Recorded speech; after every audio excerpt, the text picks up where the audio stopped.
Ahí sale la frontera.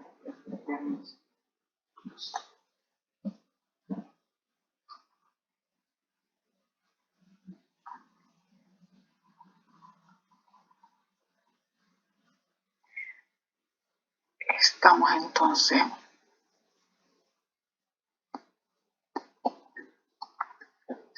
Javi. Ya, entonces vamos a aprovechar de revisar en este bloque de meternos ya a las directrices del decreto 170, como les decía.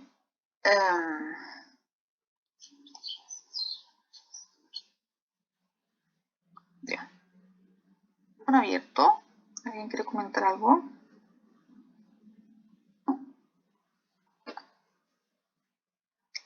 Francisco, no sé si me escucho por ahí el Francisco.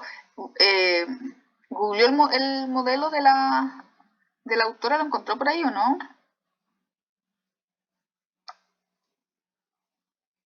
De la Abdel Diamond. Si uno lo googlea, es fácil buscar los enlaces hacia la autora. Si quieren profundizar. ¿Mm? ¿No está por ahí, Francisco? Ah, ya, pucha, de ahí cuando se reintegre lo... Pero si uno quiere profundizar, sobre todo como en los últimos avances o en las líneas más contemporáneas de desarrollo cognitivo, sobre todo infantil, en el marco de la intervención con niños y adolescentes, obviamente aparece el modelo de la Adele Diamond, y era Adele porque se confunde con Annette, porque hay otra autora que se llama Annette, que es la Annette Karmilov Smith, que también tiene propuestas súper potentes en términos de la comprensión actual del desarrollo infantil. Y ella se llama Annette Karmilov Smith. Y la autora del modelo de la función ejecutiva es Adele, y se escribe igual que el nombre de la cantante, Adele Diamond.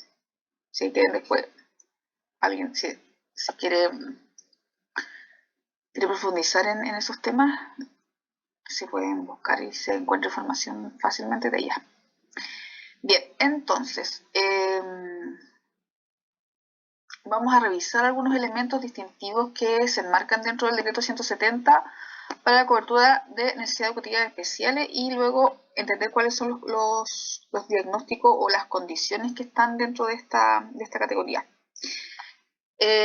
Bien, históricamente en Chile la cobertura de esto que estamos entendiendo como necesidades educativas especiales ha estado dada básicamente a través de tres esferas, ¿ya? A través de tres dominios principalmente. Lo que uno popularmente conoce era en un inicio los grupos diferenciales, ¿ya? Por lo general, ahora no es muy común, pero antes de los proyectos de integración escolar existían grupos diferenciales en establecimientos de educación regular, donde habían educadores diferenciales que prestaban algún tipo de apoyo pedagógico, ¿cierto?, a niños que estuvieran con algún tipo de rezago o retraso a nivel de aprendizaje académico, ¿ya? Históricamente también en cierto momento aparecen las escuelas especiales, ¿ya? Hay una primera escuela que se funda en Chile que es de niños sordos, que de hecho existe hasta el día de hoy, que fue la primera escuela especial en Latinoamérica. Que si recuerdo bien fue por la década del 70 más o menos, se funda esa primera escuela de niños para niños sordos, ¿ya? Y luego de ahí en adelante hay un aumento progresivo, ¿cierto?, en la generación de estas escuelas especiales que albergaban, y hasta el día de hoy albergan, ¿cierto?, niños con algún tipo de dificultad ya más significativa, que obviamente la educación regular no puede sostener, ¿cierto? No tiene los medios ni los recursos para poder atender las características que puedan tener chicos con dificultades ya más complejas, ¿ya? Y ahí aparecen en el escenario nacional estas escuelas especiales, que cuando los chicos son más grandes se transforman en centros de capacitación laboral, ¿ya? O sea, es como en vez de enseñanza básica y enseñanza media, hay escuelas especiales que pueden tener niños hasta como los 21 años, y después incluso habrían centros de capacitación laboral. En muchos casos estos centros de capacitación, que en el fondo los preparan para un oficio, a veces están dentro de esas mismas escuelas especiales, ya como el mismo sitio, la misma institución.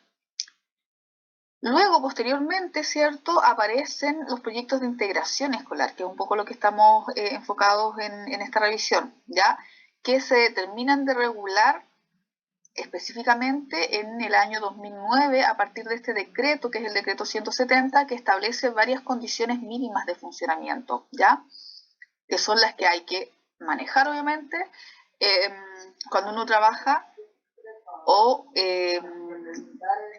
pasa a formar parte del equipo de profesionales de integración en alguna escuela o en un DAIM, ¿ya? Y también existen las aulas hospitalarias, ¿ya? Las aulas hospitalarias también representan un grupo de, digamos, un mecanismo de atención a necesidades educativas especiales, pero en este caso, obviamente, guarda relación con niños que están en condición de hospitalización por algún tipo de enfermedad crónica o aguda que en el fondo les impide una asistencia regular a una escuela, ¿ya? Entonces la necesidad educativa especial por ese lado tiene que ver más bien por una condición de tipo médica, ya un tratamiento extenso, no necesariamente porque el niño tenga, por ejemplo, dificultades cognitivas o de aprendizaje, ¿ya? Y eso también existe en todos los hospitales que tienen unidades de pediatría donde podrían eventualmente tener niños hospitalizados por largo tiempo y que están en edad escolar, deberían tener equipos de soporte o aulas hospitalarias que de alguna manera puedan solventar en la medida que se pueda, ¿cierto? Porque va a depender obviamente de la condición de salud del niño, un progreso académico de acuerdo al nivel que le corresponde, ¿ya? Eso. Dentro de las implicancias que tiene el abordaje de las necesidades educativas especiales, ¿cierto?, vamos a entender que, claro, para una escuela regular, ¿cierto?, que no estaba, entre comillas, preparada para prestar estos apoyos distintivos a estos chicos, esa cobertura, ¿cierto?, implica necesariamente recursos económicos, ¿ya? Como muchas cosas en la vida y el mundo, al final esto se traduce, el poder prestar atención, apoyo, intervención, se traduce finalmente en la parte económica, ¿ya? Porque sin ese recurso económico, que en estos casos llega a través del Estado, ¿cierto?, para financiar los PIE a través de una subvención escolar que se aumenta en función de estos niños, con eso obviamente se permite la contratación de recursos humanos que puedan de alguna manera prestar atención o prestar intervención, los medios y recursos materiales, ¿ya? Todo lo que tiene que ver con adaptación de mobiliario, de salas, adquirir material pedagógico, instrumentos de evaluación u otros sistemas, ¿cierto?, que requiera adaptar la escuela para poder, entre comillas, solventar el apoyo y las ayudas especiales que pueda necesitar el chico o la chica, ¿ya? Y por otro lado, ¿cierto?, además de estos recursos que obviamente se adquieren con dinero, también está, en términos de la implicancia, la adaptación del currículum, ¿ya? En gran parte de los niños que pertenecen al proyecto de integración o que tienen necesidades educativas especiales requieren una adecuación o adaptación curricular, ¿ya? Y ahí vamos a entender que hay adaptaciones curriculares propiamente tal y hay adaptaciones de acceso, ¿ya? Las adaptaciones de acceso son todas aquellas ayudas o adaptaciones o cambios que tienen que ver con el acceso del estudiante, ¿ya? Acceso en términos generales. Por ejemplo, un estudiante que es usuario de silla de ruedas, el acceso tiene que ver con una cosa arquitectónica, ¿cierto? O sea, acceso físico, ¿cierto? Si no hay una rampa que le permita ingresar por la silla de ruedas y hay pura escalera, tiene un acceso físico elemental imposibilitado, ¿ya? Entonces, desde ahí se entiende el acceso, hasta ese nivel inclusive, o desde ese nivel inclusive, ¿ya? pero también luego se va diversificando en función de las características del alumnado con necesidades educativas especiales, ¿ya? Por ejemplo, si el niño es no vidente, ¿cierto? Necesitará un apoyo con bastón, un sistema braille, o la gente que tiene problemas de visión necesita usar anteojos, ¿cierto? El niño que tiene problemas auditivos necesitará algún dispositivo auditivo, ¿ya? Para que pueda acceder en este caso a los contenidos mínimos del currículum, ¿ya?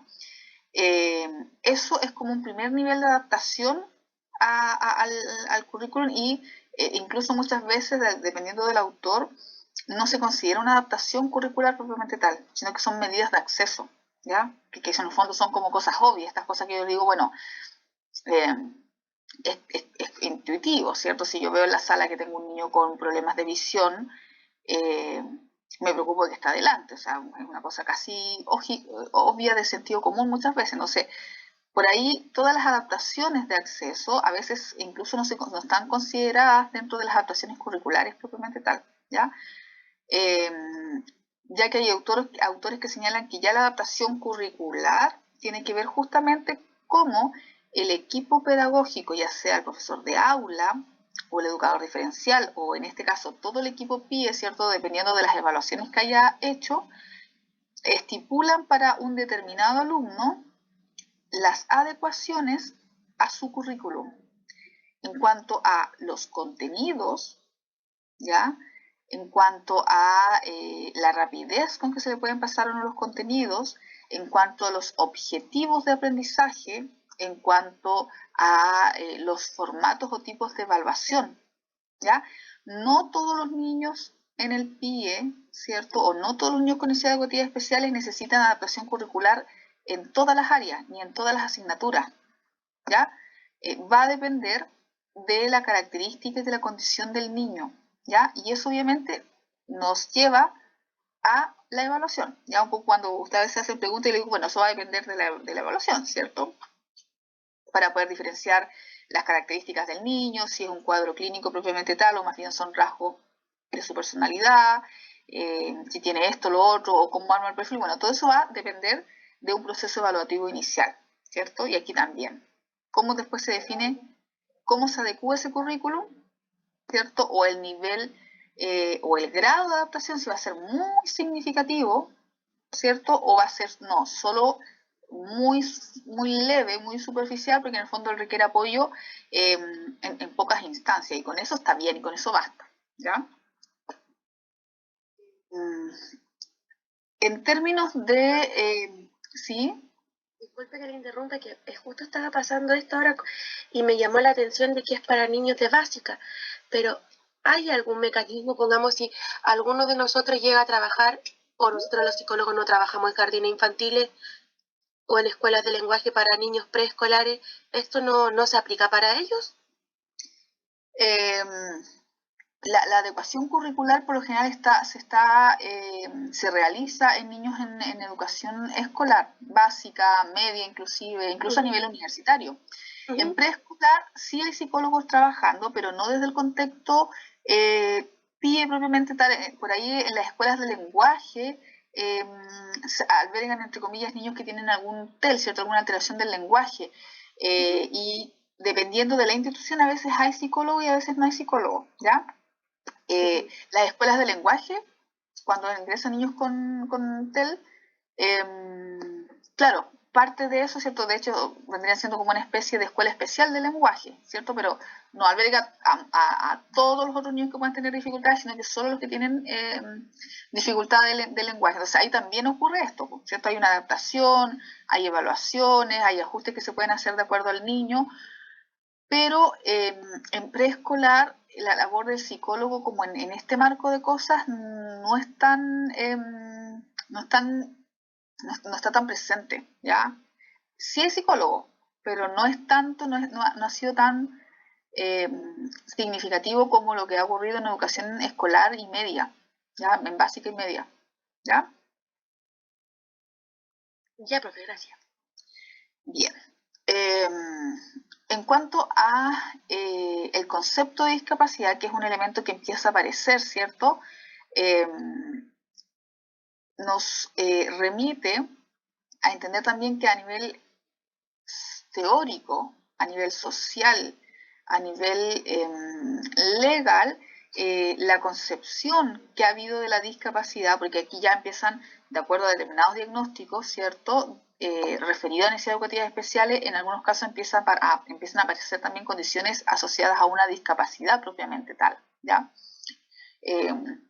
O condiciones o situaciones que están en el fondo catalogadas desde la nomenclatura como una discapacidad, ¿ya? Y este concepto, tanto en términos teóricos, investigativos, sociales y jurídicos, ha ido también teniendo una revisión, ¿cierto? Un avance, ¿ya? Y ahí se entiende que se ha avanzado desde un modelo propiamente médico de la discapacidad, en situaciones donde básicamente se entendía como una condición de salud y todo, en el fondo todo el déficit estaba puesto o centrado en el sujeto, y la única intervención posible era la intervención médica desde el dispositivo de salud, ¿cierto? A avanzar a un enfoque, a una concepción de la discapacidad desde un modelo social, ¿ya?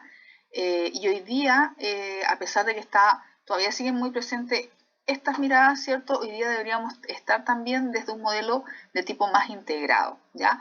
Cuando se avanza la concepción de discapacidad desde estos otros modelos, desde estos otros enfoques, se entiende que la discapacidad, que la exclusión, que los sistemas de apoyo, que el aporte económico desde el Estado tenía que ser mirado desde otra arista, ¿cierto? Por lo tanto, ya empieza a aparecer esta mirada, esta concepción de que la discapacidad no solamente involucraba de manera exclusiva a la persona, entre comillas, con discapacidad, ¿ya? Sino que en el fondo todo lo que implicaba incluir a esas personas, mejorar su condición de vida, integrarlos a la sociedad, cómo se apoyaba e intervenía, tenía que ver con el hecho de entender que también la discapacidad está asentada dependiendo del contexto, ¿cierto? Y ahí podemos ver ejemplos concretos, ¿ya? Por ejemplo, una persona que es usuaria de silla de ruedas, sí, obviamente tiene una condición física, médica, biológica, que le impide, por ejemplo, caminar de manera independiente, ¿ya? Y obviamente que necesita tratamiento médico, etcétera. Pero además hay una responsabilidad social, ¿cierto? Del Estado, del entorno, hay un abordaje familiar, ¿ya? Esa persona tiene que ser integrada a la escuela, a los sistemas sociales, a los sistemas de trabajo, dependiendo de su condición, pero, por ejemplo, hay elementos estructurales que se necesitan modificar, ¿cierto? No podemos poner toda la responsabilidad en la persona, ¿cierto? Y, por ejemplo, ahí aparecen estas cosas que son como obvias, que yo les digo, bueno, si la ciudad, si la escuela, si el lugar donde trabaja no está adaptado desde la arquitectura para que esa persona se movilice, bueno, se vuelve aún más discapacitado, ¿ya? Se levantan barreras estructurales, ¿ya? Por lo tanto, desde estos modelos en adelante, ¿cierto? Sobre todo del modelo social, se empieza a entender que, claro, el aporte económico del Estado también tiene que ver con eso, el cambio social y cultural, y por lo tanto también el apoyo jurídico y económico tiene que visibilizar eso, ¿ya? ¿Qué implicancias tiene esto? Y por qué no solamente es un tema teórico de la academia, sino que esto luego se traduce en políticas públicas, ¿ya? Por ejemplo, en Chile el año 2010 aparece una ley que es que tiene atributos interministeriales, porque en el fondo entre uno de los elementos que establece es que desde ese año en adelante todos los edificios, ¿cierto? Todos los elementos arquitectónicos que se construyan de los estamentos del Estado tienen que tener desde su construcción ciertos mecanismos arquitectónicos que le permitan a las personas, por ejemplo, que se trasladan en silla de ruedas, no ven, ¿cierto? Son no videntes, que utilizan bastón de apoyo, que tengan los mecanismos arquitectónicos para que esas personas puedan movilizarse y habitar estos edificios. Entre otros de los elementos que estipula es que los edificios de las administraciones públicas que ya hayan sido construidos, ¿cierto? Todo lo que estaba desde antes de esa norma, tenían un plazo de tiempo para justamente hacer estas adecuaciones, ¿ya? Y ahí es donde empezaron a aparecer, por ejemplo, las escuelas ramplas, ¿cierto? Para que las personas se pudiesen movilizar, por ejemplo, en el caso de personas con silla de rueda. Implica también, ¿cierto? Visibiliza nuevamente desde el Ministerio de Educación, le obliga al Ministerio de Educación a que se realicen educativamente todas las disposiciones, adecuaciones y objetos necesarios para que cualquier niño o niña con algún tipo de discapacidad pueda progresar académicamente en todos los niveles educativos en la medida que eso se pueda, ¿cierto? Dependiendo de la condición de la persona. Entonces, estos avances casi como en las visiones epistemológicas, no solamente es un tema teórico que queda en los libros, ¿ya? Sino que esto ha guardado relación, ¿cierto?, con una serie de procesos históricos, culturales, internacionales, muchos de ellos a propósito, ¿cierto?, de movimientos sociales que han ido permitiendo tener otro enfoque de ciertas situaciones y que eso también ha implicado que se movilicen recursos, ¿ya? Obviamente, nunca es suficiente, ¿ya? Todavía uno puede ver, bueno, hay edificios que no se adaptan, o sea, de repente acá en la misma universidad, ¿cierto? Nos ha costado años que construyeran un ascensor y que quedara habilitado, ¿cierto? Un montón de temas que tienen que ver con la utilización de recursos económicos, la habilitación, los permisos para construir, etcétera, etcétera, ¿ya? Pero por lo menos cambiando la norma jurídica también se permiten, ¿cierto?, por lo menos instar progresivamente, quizás de a poco, cambios que en décadas anteriores no existían, ¿ya? Y estábamos en otra visión y con muchas más barreras en un montón de temas asociados a la discapacidad. Bien. Profe, ¿de qué años empezó a hacer esas adecuaciones arquitectónicas? La ley es del 2010 y ahí hay varios elementos que tienen atribuciones interministeriales que en el fondo digan a los distintos ministerios, en el fondo les dice, bueno, hagan lo que de acuerdo a su cartera corresponda, todos los cambios y digamos, ajustes para que las personas que tengan algún tipo de discapacidad física o mental puedan, digamos, continuar un proceso educativo, tener acceso al trabajo o pensionarse, o desde el Ministerio Social tener acceso, pues, a una vivienda social, etcétera, ¿ya?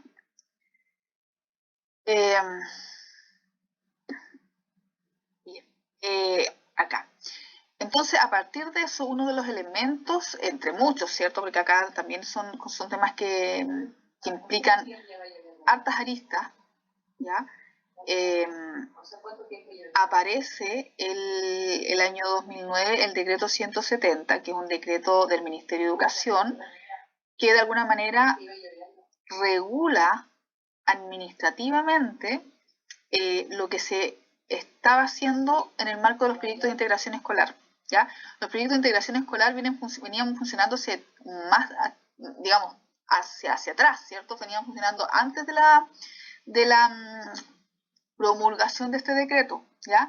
Pero no estaban tan finamente regulados como con lo que aparece a partir de este documento, ya en el año 2009, ¿ya?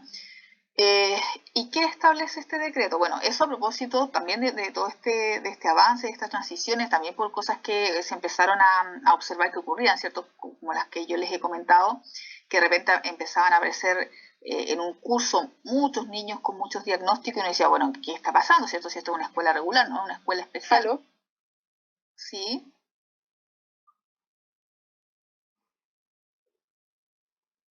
¿Alguien habló?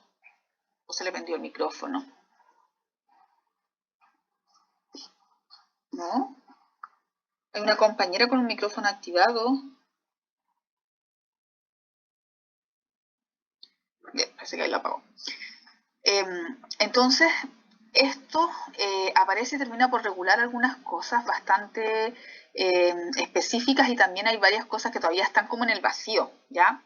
De hecho, todavía es muy común que uno encuentre colegas que están trabajando en PIE o que ingresan a trabajar en PIE y aparecen preguntas así como, bueno, cosas que igual son como bien delicadas para uno como profesional, pues así como las cosas éticas que hemos hablado anteriormente, el tema de los diagnósticos, pero además temas así como, bueno, ¿y quién regula el sueldo del psicólogo? ¿Ya? Porque acá hay una serie de elementos que tienen que ver con el tema contractual también, con el tema propiamente laboral, no solamente de lo que se hace con los chicos, cómo se evalúan, qué instrumento utilizo, sino que aspectos que redundan en mi rol y en función, a mi rol y a mis funciones como profesional psicólogo, como profesional fonoaudiólogo, etcétera. Entonces hay cosas que quedan en el vacío, y eso queda muchas veces al arbitrio de los sostenedores, de los DAIM, del director de un establecimiento, de un sostenedor, ya cosas que igual son complejas, como por ejemplo, bueno, ¿cuál es el sueldo base, ¿cierto? ¿Cuál es digamos, más o menos cómo se estandariza en Chile un sueldo para alguien que ingresa a trabajar en PIE? ¿Ya? Pensando que como hay muchos profesionales hoy día de todas las áreas, y además, sobre todo psicólogos, ¿cierto? Ustedes saben, lamentablemente el mundo funciona y se regula con estas leyes de mercado, ¿ya? Entonces, ¿qué pasa cuando hay mucha sobrepoblación de profesional? ¿Ya? Cuando hay mucha oferta, bueno, el sueldo o las condiciones laborales se tienden a precarizar, que es un poco lo que está pasando y lo que ha pasado ya, ¿cierto? Entonces, o otras cosas, por ejemplo, cuando te dicen, bueno, tengo que intervenir a niños, ya, pero ¿cuántas horas son por niño? Porque en realidad, entre todos estos temas burocráticos, el espacio, el tiempo de la semana que me queda, de lo que me dan, de las horas laborales por las cuales me pagan, el espacio para trabajar con niños en realidad es bien poco, ¿cierto? Al final se me termina haciendo, entre comillas, lo que dice ser más importante, que es el prestar el apoyo, la intervención a los niños del proyecto. Al final, en muchas escuelas, muchos equipos, termina siendo lo que tiene menos tiempo, ¿cierto? Y por ahí aparecen esas dudas que, claro, son vacíos que no están regulados en este decreto y quedan ahí muchas veces eh, a la discreción de la gente que administra, ¿ya? O sea, hay varios temas que son como complejos en ese sentido. Bien, ¿qué cosas regula el decreto? Ustedes tienen el documento, tienen que leérselo, pero algunas cosas de esas las vamos a ir revisando acá, ¿ya? El decreto básicamente tiene estos capítulos, ¿cierto? Un apartado de normas generales, y de ahí 6 áreas, ¿cierto? Donde se estipula desde la evaluación diagnóstica, los profesionales, ¿cierto? Los tipos de diagnóstico, tanto transitorios como permanentes, los fraccionamientos y algunas disposiciones finales. Ya nos vamos a abordar todos esos aspectos porque están en ese documento que tienen que leer, ¿ya? Entre los elementos que regula, ¿cierto? Son los requisitos de acceso, las pruebas diagnósticas, tal como ya lo hemos dicho, el tipo de profesional, y todo esto que se regula es con la finalidad de poder identificar niños o niñas en el sistema escolar que tengan algún tipo de necesidad educativa especial, pero de acuerdo a la concepción de necesidad educativa especial que se desprenden de este decreto, ¿ya? Y de alguna manera, a partir de esa identificación que deviene de una evaluación, de un diagnóstico, de subir los chicos o inscribirlos en una plataforma ministerial, ¿cierto?, en plazos establecidos, etcétera, hacerlos beneficiarios, entre comillas, de una subvención por parte del Estado, ya entendamos subvención como recurso económico. Ya pensemos que cada niño que está matriculado en una escuela pública o escuela particular subvencionada recibe un aporte económico de parte del Estado para que en el fondo se pueda gestar ese proceso educativo, ¿cierto? Y eso hay una cifra estandarizada que se va ajustando año a año por el IPC, pero es un valor neto por niño, ¿ya? Si yo como escuela municipal, pública o como escuela particular subvencionada habilito un proyecto de integración y el equipo identifica niños a partir de diagnósticos específicos, los inscribe en la plataforma, ¿qué empiezan a llegar por cada uno de esos niños una subvención extra, ya dependiendo del tipo de diagnóstico. Y lo que debería pasar es que con esas platas, ¿cierto?, se financien estos apoyos, digamos, apoyos extra, tanto en términos de recursos humanos como pedagógico y como material, para que se le pueda brindar estos apoyos especiales o definitivos a estos alumnos para que puedan progresar académicamente en su ciclo escolar, ¿ya? Bueno, si alguien quiere profundizar sobre eso y los valores, están en este documento, ¿ya? En ese artículo, si uno se mete a la biblioteca del Congreso Nacional, a la página del Minedu, probablemente, bueno, ahí hay mucho, demasiado, pero si uno después quisiera encontrar cada uno de esos documentos, todo eso está publicado tanto en la página, no sé si en la página del Ministerio están todos, pero sí en la página de la Biblioteca del Congreso Nacional están todos los decretos de todos los ministerios, y todas las leyes y todas las políticas. Bien. ¿Profesora? Sí. Cuando menciona que esos dineros deberían gastarse en eso, no sé, me gustaría preguntarle si es que conoce circunstancias en las que no ha pasado eso, más o menos como para mantener el discurso crítico. Sí. En oportunidades donde no ha pasado, en muchas partes, en muchos momentos, antes, ahora y probablemente después. Pasa lo que todos sabemos que pasa en Chile con las reparticiones públicas que administran fondos económicos del Estado. Se han visto noticias referidas a ese tema. De hecho, las municipalidades son todo un tema, ¿cierto? Ustedes saben lo que hace poco, a propósito de los cambios de mando en muchos municipios, se empiezan a advertir todos los desfalcos, los hoyos económicos que hacían, que no son así como 3 milloncitos, ¿cierto? Ni 10 milloncitos, ni 100 milloncitos, son miles de millones de pesos. Ustedes saben que las municipalidades son como, tienen una, igual que la universidad, ¿cierto? Tienen por lo general una sola cuenta y ahí llegan las platas de todas las vías que ingresan. No sé, eso hay que tener muy buen oficio contable, porque hasta uno de repente para administrar la poca plata que uno administra, ¿cierto? A veces uno se enreda, ¿cierto?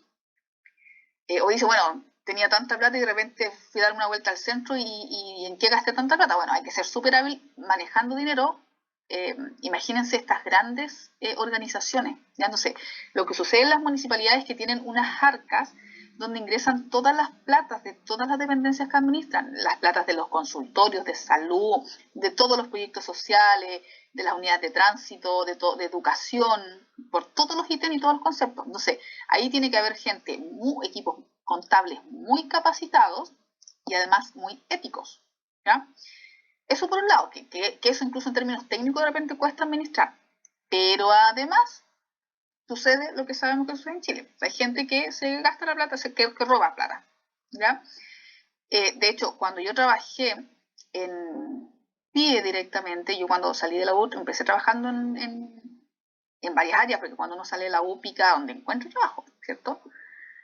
Uno no se puede regodear mucho, no sé, pero una de las áreas que trabajé con fuerza al principio fue justamente en PIE, y yo alcancé a trabajar en la cuarta región, en las 3 principales municipalidades de la cuarta región, ya de las 3 ciudades principales de la cuarta región. Eso era Coquimbo, La Serena y Ovalle. En todos esos municipios hubieron desfalcos por platas de PIE. Esas platas se pierden, se desaparecen. Y en concreto, eso implica que de repente nosotros, por ejemplo, yo llegaba en marzo a una escuela, evaluaba a los niños y decía, ya, más o menos necesitamos esto para empezar a funcionar, para trabajar, y no sé, pues son chiquititos que tienen dificultad de aprendizaje, entonces necesitamos material pedagógico, ¿ya? Necesitan ayuda especializada con materiales incluso lo que preguntaba Elisa, bueno, ¿cómo lo interviene el psicólogo? Bueno, hay materiales, hay empresas que se dedican a crear material de trabajo psicológico, ¿ya? Tarjetas, ludos, montón de cosas que uno se puede imaginar. Entonces yo le decía, ya, entonces quiero, y además que son sistemas tremendamente burocráticos, no es que yo vaya mañana, le pida a mi sostenedor y que la próxima semana llegue el material, hay que hacer órdenes de compra, cotizaciones, ¿ya? Son sistemas tremendamente burocráticos que generan toda esa burocracia en definitiva para intentar que todo se establezca conforme a la norma, ¿cierto? Para que justamente no hayan desfalco ni despilfarro. El tema es que igual no funciona porque la gente igual se las ingenia para malversar esos fondos. Entonces, de repente lo que yo pedía para este año, los recursos pedagógicos y de apoyo para esos niños, no me llegaba este año, ni el otro, ni el otro. O sea, a veces teníamos demoras de 2 años donde recién llegaban los materiales para poder trabajar con esos niños. Ya muchas veces nosotros, así como el equipo, teníamos, y eso, no sé, por eso digo, eso es transversal. Yo trabajando en educación, en ese sistema, y después trabajando en salud, en las unidades de psiquiatría hospitalaria y en equipos de salud mental que dependían también o del hospital o del municipio, en algún momento teníamos que hacer vaquitas con el equipo profesional para juntar dinero, para comprar así como hojas, resmas de hojas, o sacar de mi bolsillo, por ejemplo, mañana tengo que intervenir con los niños y son niños chiquititos, no lo voy a hacer una clase, ¿cierto? No es como en la universidad que me dicen ya hablo de un tema y me pongo a hablar por último todo el rato, ¿cierto? Es gente adulta, puedo tomar apunte. Pero yo no puedo ir con niños de cuarto básico, lo que veíamos recién, ¿cierto? Enseñarle qué es lo que es la autoestima, no le voy a dar una clase de 2 horas de autoestima, o sea, tengo que tener material concreto, imprimir hojas, tener lápices de colores, y muchas veces uno termina sacando de su bolsillo, llevando cartulina a los niños para que hiciéramos actividades. Entonces, eso lamentablemente pasa y va a seguir pasando. Es súper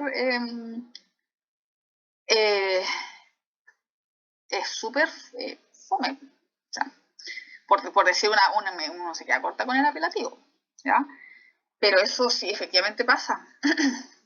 De hecho, en un momento se puso justamente el ojo sobre esto, porque como era un medio fácil de bajar remesas de dinero, en muchas, o sea, yo les hablo de la experiencia en la cuarta región, pero en todo Chile, después se sabían de miles de dinero, de miles de millones que llegaban por concepto del decreto 170 o concepto de la ley CEP, que después nadie sabía dónde estaba esa plata.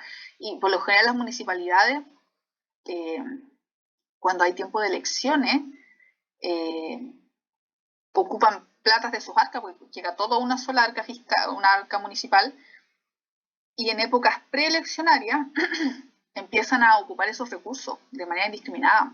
Ahí empiezan a arreglar los hoyos de las calles, hacen cócteles, se van a pasear a todas las poblaciones.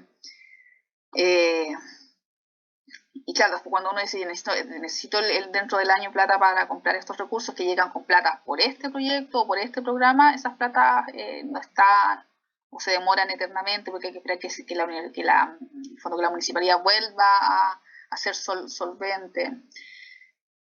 Así que sí, eso es súper dramático en todas las dependencias que reciben planes del Estado.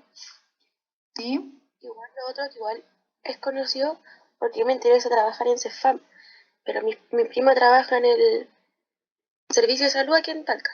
Y me dice que igual lo tengo que pensar porque lamentablemente cuando hay elecciones siempre los alcaldes traen gente nueva y van echando a los que no son de los partidos políticos. Lo mismo pasa en escuelas y en todas partes. Sí. Con esos mismos contadores, echan a los que habían y traen a todo un equipo nuevo. Y no le importa, pongamos, si la gente tiene un vínculo con el especialista, nada. Pongamos si usted lo está atendiendo un psicólogo en el CEFAM. Sí, sí, eso pasa.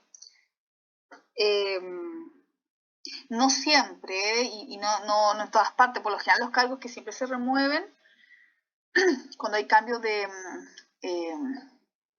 alcaldía, sobre todo en los municipios, son los cargos las coordinaciones, los cargos que en el fondo tienen la jefatura, las coordinaciones,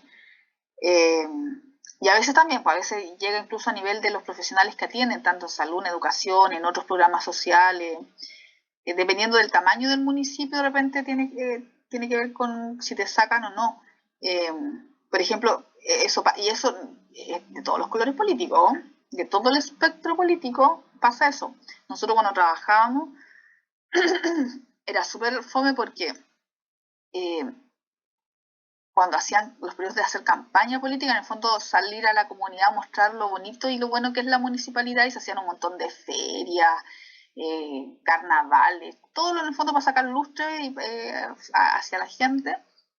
Se hacían, ocupaban personal de estos programas, de programas sociales, de salud, de educación, para hacer campaña en el fondo. Se reponían no sé, pues, a imprimir folletos, trípticos, a repartir cuestiones en la calle, a hacer ferias de no sé qué.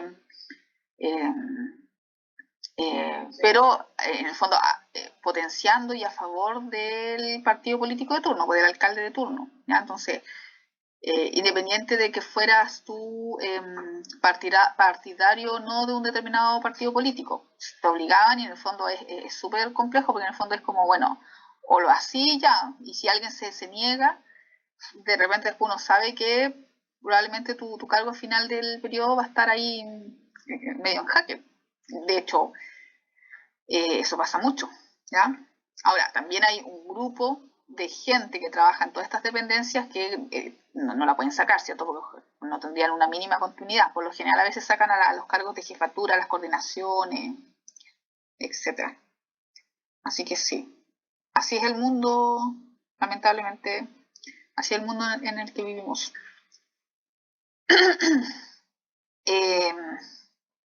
Bien, otro elemento, chicos, tiene que ver con esto, que en el fondo, para este contexto, ¿cierto? Para digamos, las atribuciones que vamos a tener dentro de lo establecido en el decreto 170 para una necesidad educativa especial, no es cualquier tipo de necesidad educativa especial, ¿cierto?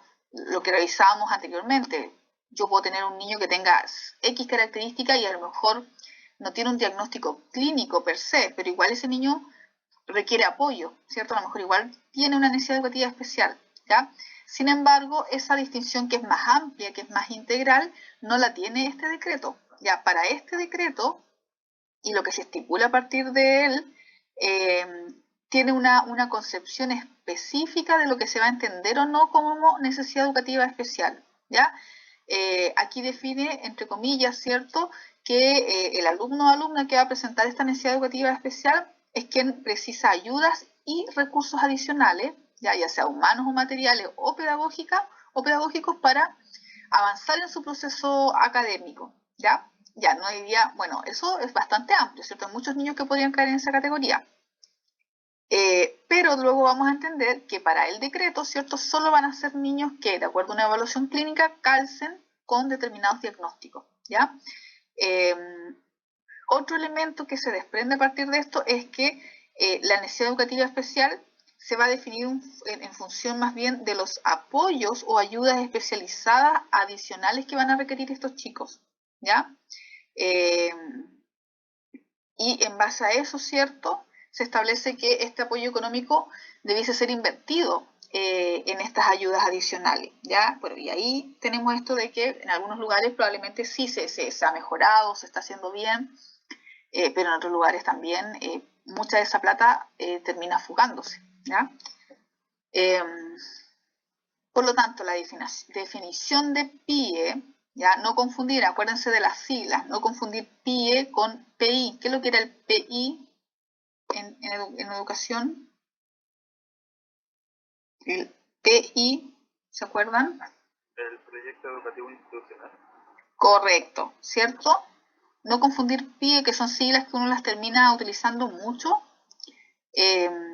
No confundir PIE con PI, ¿ya? El PI es el proyecto educativo institucional, que es como la constitución, ¿cierto?, fundante de cualquier escuela en Chile, pública o privada. Ya tengo que tener en el fondo como un proyecto educativo, decir cuáles son mis valores, mi misión, si adscribo a alguna religión, cuál va a ser mi modelo de enseñanza, tengo que tener ahí mi organigrama, ¿ya? Eso es el proyecto educativo institucional, ¿ya? PI. El PIE es Proyecto de Integración Escolar, que es lo que estamos hablando ahora, ¿ya? que se va a definir como lo que aparece acá, ¿cierto? Es una estrategia inclusiva del sistema escolar, ¿cierto? Que intenta dar estos apoyos adicionales, ¿ya? En contexto de aula común, ¿cierto? En contexto de aula regular o de escuela regular, a niños que puedan presentar algún tipo de necesidad educativa especial que de acuerdo al decreto ellos consideran como permanente o transitoria, ¿ya? Para que este chico pueda avanzar pedagógicamente en el currículum y poder solventar su educación, ¿ya? Y para ingresar a este proyecto, ¿cierto? A estas ayudas inclusivas del sistema, se establece, ¿cierto?, una serie de elementos que van a articular el trabajo que hace un equipo PIE, ¿ya? Que va a devenir nuevamente de la evaluación. Por eso es importante que en términos de nuestra formación psicológica o de lo que uno después vaya a profundizar, a terminar de aprender cuando uno egresa, las cosas que tiene que retomar o cosas nuevas que tiene que aprender, ¿cierto? Todos los procesos de evaluación, que también es un área bien propia de los psicólogos, ¿cierto? Los psicólogos, por lo general, buena parte de lo que hacemos en las distintas áreas tiene que ver con evaluaciones, ¿cierto? A niños, a adultos, a familias, a grupos, ¿ya? Por lo tanto, aquí la evaluación en el proyecto de integración escolar se transforma como en un hito súper relevante, ¿ya? E incluso, nuevamente, desde una mirada más crítica, hay un exacerbo, ¿cierto? Digamos, un acento excesivo, burocrático, que se cae muchas veces como en la neurosis evaluativa, respecto a otras cosas que podrían ser y que deberían ser más relevantes, como justamente después prestar el apoyo al niño, ¿ya? Entonces, en toda esta maraña de burocracia que de repente tienen estos programas que dependen del Estado, hay una lógica bien neurotizada respecto a la evaluación. Es súper burocrática. En el fondo, si el niño no tiene X diagnóstico, no lo puedo ingresar, por lo tanto no puede recibir ayuda. Es tanta la evaluación que muchas veces termino ocupando la mayor parte, muchas veces, de mi tiempo haciendo evaluaciones más que apoyando al niño, ¿ya? Entonces, también hay un entramado de cosas que de repente uno en la práctica uno dice, bueno, de repente no es tan simple como yo lo imaginé. Bueno, sí pasa, ¿ya? Pero a pesar de eso, como esto ya lleva muchos años en muchas escuelas, también los equipos han podido ir sorteando todas esas dificultades, ¿cierto? En muchas escuelas se han creado muy buenos equipos con cierta estabilidad o con buena estabilidad de las personas que lo integran, gente que fidedignamente está preocupada de los niños, que efectivamente logra hacer un apoyo a esas familias, ¿ya? Que quizás sin estos equipos que apoyan a los papás, que los orientan, que apoyan también el proceso pedagógico de los chicos, que a lo mejor hubiese sido otra la realidad si no hubiese existido este equipo de integración escolar. Entonces ahí también es bastante diverso ese mundo de posibilidades, aún entreviendo, ¿cierto?, todas las complejidades burocráticas que puede tener el sistema, ¿ya? Esa evaluación ¿cierto? Se prescribe como integral, interdisciplinaria, confidencial, ¿cierto? Y es anual, ¿ya? Todos los años tienen que ser evaluados los niños, sobre todo a nivel adaptativo y pedagógico, para ver cuánto va avanzando, ¿ya? O si avanza o no avanza, ¿ya? Y además, dependiendo del tipo de diagnóstico clínico, hay evaluaciones que se hacen cada ciertos periodos, ¿ya? Y ahí ya después entramos en la especificidad de acuerdo al diagnóstico, ¿ya? Entonces ahí se dan esta lógica de evaluaciones y reevaluaciones dependiendo de el diagnóstico o característica del niño, ¿ya? Eso, a partir de esa evaluación, en el fondo puedo definir avances que tenga o no tenga el niño, si el niño va a continuar o no va a continuar en el proyecto de integración escolar y los apoyos eventuales que va a requerir ese niño. Y ahí entre eso puede aparecer orientación familiar, apoyo individual al niño o que el niño necesita una adecuación curricular, ¿ya? Esa evaluación además siempre tiene que contar con una autorización física firmada por parte del padre, madre o apoderado, ¿ya? Si no existe ese consentimiento informado, firmado, yo ni siquiera puedo tocar al niño, ¿ya? Ni siquiera puedo decirle, venga Juanito a mi oficina que lo voy a evaluar, ¿ya? Eso es súper importante. Una duda respecto a la evaluación anual. Cuando yo vuelvo a reevaluar al niño, se tiene que hacer todas las mismas evaluaciones que cuando el niño lo voy a ingresar por primera vez, o son algunas, o se evalúa todo de nuevo como con Todos los no sé instrumentos. esa anamnesis, pero todo de nuevo. Sí. La anamnesis por lo general se actualiza porque los datos no van, por ejemplo, los datos previos de sus datos de desarrollo, de natal, por ejemplo, no van a cambiar. ¿Ya? Por lo general la anamnesis se aplica al principio cuando voy a ingresar al niño, ¿ya? A lo más podría actualizar algún dato, pero todo lo demás sí se aplica. Por ejemplo, pensemos en la lógica más propia nuestra. Niño ingresado al proyecto con diagnóstico de discapacidad intelectual leve, ¿ya? Todo el año, como funciona en función del ciclo escolar, ¿cierto? Tengo que evaluar a final de año a nivel pedagógico y adaptativo cómo está ese niño, ¿ya? Pero como es una diagnóstico clínico de capacidad intelectual leve, cada 2 años tengo que aplicarle todos los instrumentos asociados a ese diagnóstico, en este caso el WIS-5, ¿cierto? Y una prueba de conducta adaptativa. Tengo que repetir el mismo procedimiento. Aplicar todo de nuevo, exactamente. Ya eso va a depender también del diagnóstico. Por ejemplo, en el caso de los niños autistas, también se aplican evaluaciones, pero ahí el diagnóstico es permanente en el sentido que el médico en el fondo da su diagnóstico, no aplica muchas pruebas y eso queda, pero ese niño igual se tiene que estar evaluando todos los años. Bien. Y, ¿cierto? Todo lo que sabemos respecto a la evaluación, ¿cierto? Lo que va a implicar en términos de la información y de lo que yo puedo hacer con eso. Y, ¿cierto? Si de acuerdo a esta evaluación diagnóstica el niño cumple los criterios, se abren procesos donde se suba a una plataforma ministerial y el ministerio ingresa a ese niño por concepto de proyecto de integración escolar y eso hace que luego lleguen dineros extras, ¿cierto? Una subvención extra asociado a ese niño hacia los sostenedores de la escuela o DAEM que corresponda, ¿ya? Y ahí hay obviamente gente que se hace responsable de coordinar administrativamente los proyectos de integración, ¿ya? Que por lo general no son los sostenedores ni los directores, ¿cierto? Hay un equipo coordinador responsable que se encarga del funcionamiento técnico-administrativo del proyecto, ¿ya? Pero después la plata obviamente llega acá y por lo general son los mandos mayores los que administran a veces los dineros. Hasta que luego, ¿cierto? A partir de estas reevaluaciones, el niño quizás deje de cumplir un determinado diagnóstico o si es un diagnóstico permanente, a lo mejor se establece que el niño no necesita apoyos por parte del PIE y que está en condición de egreso, ¿ya? O en caso de los diagnósticos transitorios, que el niño ya deja de cumplir los criterios diagnósticos, por lo tanto ya no tiene el diagnóstico y ahí se estipula el egreso del proyecto de integración escolar, por lo tanto se deja de percibir ese soporte económico y por lo tanto también el niño deja de recibir apoyos por parte de este equipo, ¿ya? Va a llover súper fuerte. Acá al menos donde estoy yo. Bien, ¿qué más? Estoy tratando de avanzar como más rápido en esto porque son cosas como más... Vamos a avanzar un poquito más y de ahí ya vamos a parar. Esto que también tiene que ver con el uso de los recursos para poder ejecutar el programa de integración, ¿cierto? A partir de estos recursos que llegan y que yo les comento que no siempre se utilizan adecuadamente.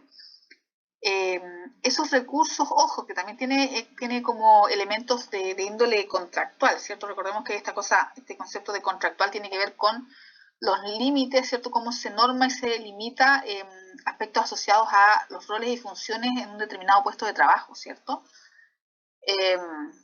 Todo lo que tiene que ver como con tu contrato. ¿Por qué?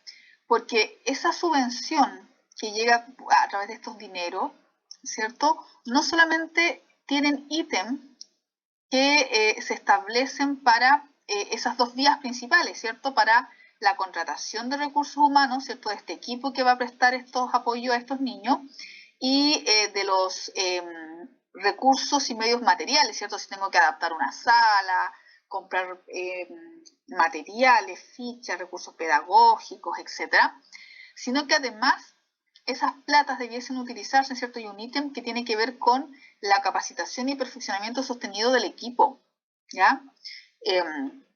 Esas platas a veces se utilizan para capacitar, por ejemplo, incluso se le invita al resto de las personas de la comunidad educativa, al resto de los profesores, por ejemplo. No sé, si queremos capacitar con recursos PIE sobre, no sé, tener un conocimiento más profundo sobre niños con TEA, ¿ya? Y a lo mejor se contrata una capacitación externa y además del equipo PIE se invita igual a los otros profesores para que todos se beneficien de esa capacitación, ¿cierto? Si se puede, si el espacio da, etc.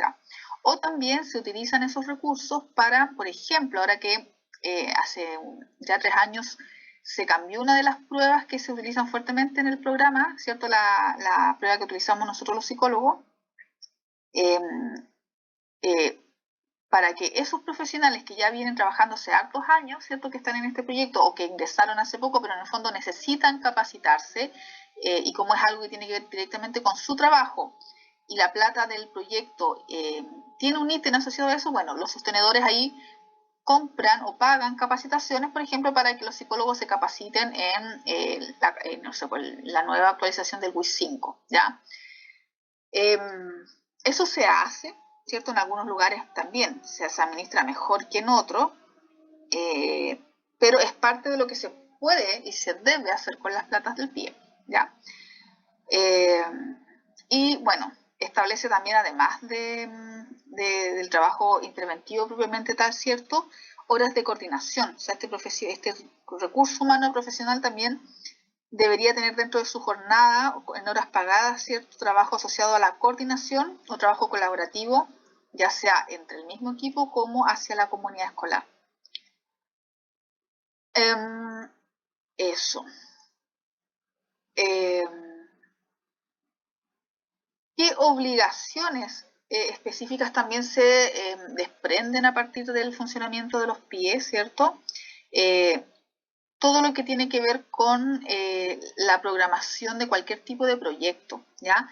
Todos estos programas, chicos, funcionan también con una lógica de proyecto propiamente tal, ¿ya? Pensemos que eso tiene que ver con la conformación de un documento que tiene un cronograma, que va a tener objetivos, ¿ya? Que va a tener actividades, ¿ya? Que va a tener una matriz presupuestaria estipulando en qué voy a utilizar mi dinero, ¿ya? Eso lo hace el equipo PIE, independiente que después quizá la gente que administra el dinero me haga caso o no, ¿ya? Pero todos los proyectos de integración, y eso por lo general los hacen los equipos, sobre todo la cabeza de los coordinadores, de ahí esos coordinadores a veces son psicólogos, a veces son educadores diferenciales, ¿cierto? Cada equipo PIE, ya sea municipal o de una escuela específica, tiene un equipo de coordinación, ¿ya? Y ese equipo de coordinación tiene que armar, en el fondo, un proyecto de acuerdo a los periodos de tiempo académico, ¿ya? Y ahí hacemos uso de todas estas habilidades que en el fondo uno va revisando también en la formación de pregrado, ¿cierto? Cómo arma un objetivo, cómo arma una matriz en Excel, el cronograma, cómo define la utilización de las semanas, de los meses, ¿ya? Cuándo voy a hacer las evaluaciones, cuándo voy a hacer seguimiento, cuándo voy a hacer monitoreo, cuáles van a ser mis indicadores de gestión, ¿ya? Cuál va a ser el mecanismo formal de información hacia los padres de esos niños, ¿ya? Quién, cómo y cuándo se va a entregar un informe técnico anual del funcionamiento del proyecto, ¿ya? Y esto obviamente sobre todo en la esfera municipal y en las escuelas particulares subvencionadas también, ¿cierto? Todo lo que haga, entre comillas, el proyecto PIE tiene que estar dentro de las cuentas públicas, ¿ya?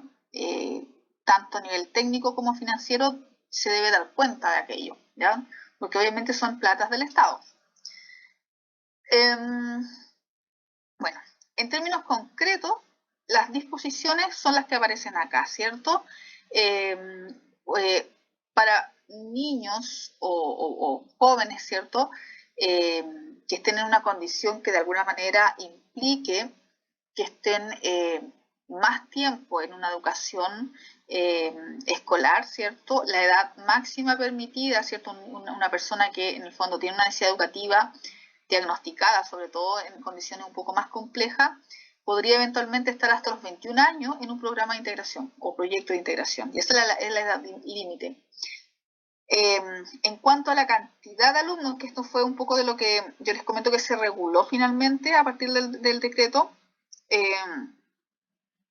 vamos a tener que por curso, ¿cierto? Por grupo curso, podría yo tener un máximo de 2 niños diagnosticados con necesidades educativas permanentes y un máximo de 5 niños diagnosticados con necesidades educativas transitorias, ¿ya? Si eventualmente yo tengo un curso bastante como atípico y eventualmente tengo a otro chiquitito que también cumple las condiciones para tener un diagnóstico, ya sea permanente o transitorio, se puede elevar al ministerio una solicitud explicando los motivos, ¿cierto? Para que me den un chance de integrar, ¿cierto?, a este proyecto un número de niños mayor, ¿ya? Pero tampoco es que yo pueda ingresar 10 niños más, ¿cierto? Hay un límite también específico, parece que se permite como uno más con diagnóstico permanente y creo que son 2 más con necesidades educativas transitorias. Pero en el fondo la lógica es que se entienda que acá hay un límite y ese límite no solamente es administrativo, sino que tiene que ver con elementos de prevalencia mundial, ¿cierto? Esto que yo les decía el lunes de que es casi como un tema estadístico poblacional. Yo difícilmente vaya a una aula regular de cualquier escuela de Chile y que me vaya a encontrar con el 50% de niños que tienen, no sé, algún tipo de discapacidad o autismo, ¿cierto? Eso daría para un estudio, ¿ya? A no ser que vaya a una escuela especial, ahí es distinto, porque la escuela especial alberga al 100% de alumnos con algún tipo de discapacidad o condición, ¿ya? Entonces, eso obedece a estos elementos, ¿ya? Bueno, adaptaciones curriculares, que eso también hoy día está, hay varios documentos de evaluación, de prosecución de estudios, ¿cierto? Hay otros decretos que son del Mineduc, que están también bajo el amparo de la Ley General de Educación, que también estipula qué tipo de adecuaciones curriculares hay, cómo se hacen, ¿cierto? Cuáles son los límites de esas adecuaciones, ¿cierto? Y cada escuela también, a través de los equipos de UTP, tiene mecanismos para regular cómo se adapta el currículum, cómo cada escuela se adueña del currículum nacional y lo implementa, ya el tipo de evaluaciones, ¿cierto?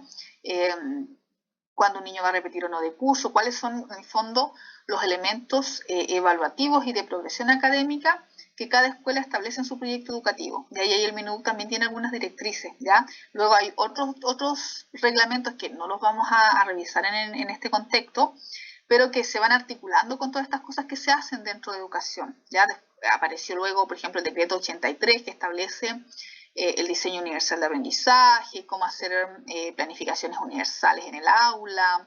Después apareció el decreto 67 que regula nuevamente, ¿cierto? Actualiza los reglamentos de evaluación en las escuelas, ¿ya?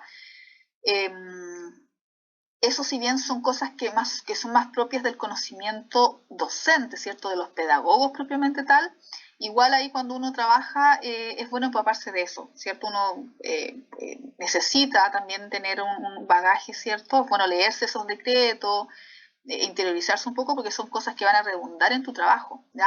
Es lo mismo que yo les digo, si el día de mañana alguien se va a trabajar una minera, desde la psicología quizás laboral, organizacional, obviamente que tendrá que leerse las normas que regulan a las mineras, ¿cierto? Aunque no sea propio de nuestra área, tienes que saber sobre eso. Lo mismo que si nos vamos a trabajar a un hospital o a un consultorio, ¿ya? No solamente me voy a leer la ley de salud mental, ¿cierto? O el eje programático de salud mental, tendré que ver en el fondo cómo se regula la salud pública, documentos, decretos que regulan un poco temas generales de salud, ¿cierto? Y se establece, ¿cierto?, que cada establecimiento de educación regular, en el fondo que levanta un pie, es el responsable del pie y que en el caso de que sean escuelas municipales, ¿cierto?, es la administración central, en este caso los DAEM o las corporaciones de educación municipal, los responsables finales de, digamos, de esta implementación y luego sube, ¿cierto?, cuando ya después pasan cosas malas, ¿cierto? Sube el rango de responsabilidad hasta el jefe DAEM o en mayor nivel al alcalde de turno, ¿ya? Y todas las situaciones no previstas, ¿cierto?, que no estén reguladas y que de repente ocurren, y ocurren mucho también, ¿cierto?, son las secretarías regionales ministeriales, ¿cierto?, todas las secretarías que representan al ministerio en nuestras regiones, las responsables de mediar, definir, ¿cierto?, cuando aparece una situación X que no se pueda en el fondo definir desde el equipo de coordinación, o haya que tomar una medida, digamos, una defensa, una solución frente a un tema quizás delicado que no pueda resolverse. Ahí las Secreduc son las responsables de, en el fondo, como de oficiar y poder desentramar algunos elementos que puedan aparecer en el contexto PIE, ¿ya? Eso. Y aquí ya entramos, y yo creo que lo vamos a dejar hasta ahí para la próxima clase, meternos de lleno en esto, con ya un poco más de energía quizás. Se define finalmente, ¿cierto?, a partir de este decreto, cuáles van a ser las necesidades educativas transitorias y permanentes, ¿ya? Y esta distinción, tal como lo hemos dicho, es una distinción temporal, ¿cierto? En el fondo las transitorias son apoyos transitorios que van a estar acotados a un periodo de tiempo determinado, y las permanentes son que en el fondo se reconoce que el niño va a tener de manera permanente en su vida dificultades para aprender o transitar en el currículum debido a su condición, ¿ya? Pero como yo les he mencionado, esta distinción entre lo que es transitorio y permanente obedece a criterios más bien administrativos económicos, porque los criterios clínicos en el fondo acá digamos, se desvanecen, ¿cierto? No coinciden, ¿cierto?, los criterios clínicos de buena parte de estas condiciones, sobre todo de las transitorias, porque estas condiciones, cuando efectivamente están bien evaluadas en un sujeto, son de tipo, o sea, son de por vida, ¿ya? En algunas excepcionalidades se puede dar que, claro, a lo mejor un niño con mucho apoyo, solventando algunas dificultades, ya después yo lo vuelvo a evaluar y claro, ya nunca más me volvió a caer en un funcionamiento intelectual bajo, por lo tanto no acredita X diagnóstico, ¿ya? Pero eso también es complejo. Entonces, vamos a ir viendo desde la clase siguiente en adelante las implicancias que tiene esto, en términos clínicos, también haciendo un barrido a propósito de estos cuadros o estas condiciones del desarrollo, entendiendo también, haciendo esa bajada o esa actualización en términos administrativos y clínicos, porque el decreto, lo lamentable que ocurre hoy es que este decreto sigue manteniéndose tal cual, invariable, y los criterios clínicos que estipuló para cada una de estas condiciones, así como incluso mecanismos de evaluación, son obsoletos en función de los actuales manuales clínicos e incluso los criterios de evaluación. O sea, ahí vamos a ir haciendo esa revisión. Probablemente esto, yo me imagino que vieron o se leyeron el apartado de trastornos del neurodesarrollo, quizás previamente, quizás la Carodane se los hizo leer o se los pasó, pero vamos a hacer esta revisión, ¿cierto?, teniendo en cuenta estas actualizaciones, ¿ya? Por ejemplo, la disfasia que antes se tendía a evaluar, por ejemplo, los niños con autismo, antes no pasaba mucho porque no se conocía y no se hacía mucho el diagnóstico de autismo, más bien pasaban sobre todo el autismo severo, que es el autismo no verbal, ¿cierto?, niño que no habla. Por lo general se tendía a diagnosticar con disfasia severa, y ese diagnóstico hoy día está bien obsoleto. El TEL, por ejemplo, que también está categorizado como una